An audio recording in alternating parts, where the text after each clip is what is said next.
Tingnan nyo naman, tingnan nyo. Masakit pa sa broken. Mga hindi inaasang pangyayari. Napo natin, aray. Pero okay lang, move on. Meron pala ako dito nakapanayam ng mga estudyante. Tingnan nyo. At sila estudyante ng LCNHS at tinawag nila ako na, Kuya, tulungan mo naman kaming magsagot nito, ganyan-ganyan. In-interview ko na rin sila. Tingnan nyo.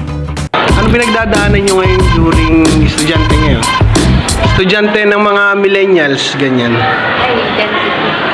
So, yung mga pinagdadaanan po namin ngayon, usapan po namin, sabay-sabay na po yung mga performance tasks and hinahabol na po namin yung pag-review sa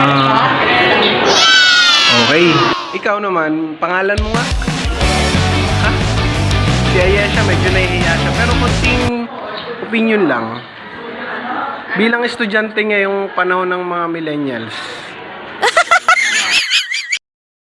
At bakit nga ba ako narito? May tinulungan tayo dito sa school na kaibigan. Ito ang nangyari. Ikaw, Chandra, tingin mo, mahirap bang pag-aaral ngayon? Depende po. Depende po yun sa student.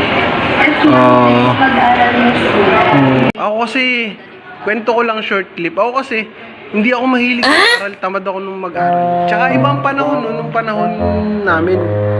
Kasi nung panahon namin, walang internet. Wala pa nung internet.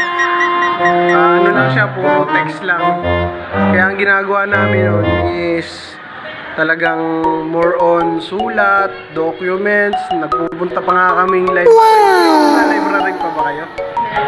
Meron pa rin. Wow! So, ibig sabihin ng mga pinagdadaanan pala ngayon ng mga kabataan is ganun pa rin. Kaso nga lang, more on computers ngayon, gadget. Pero yung pinagdadaanan nila ay mahirap pa rin. So maraming salamat kay Ayesha tsaka kay Chandra sa konting tips and information sa inyo. Tingin muna sa camera. Bye-bye. Okay, maraming salamat sa konting share nyo lang tsaka si Ayesha tsaka si Chandra. So maraming salamat. Pero muna tayo. Yan, isa pa. Yan. Thank you.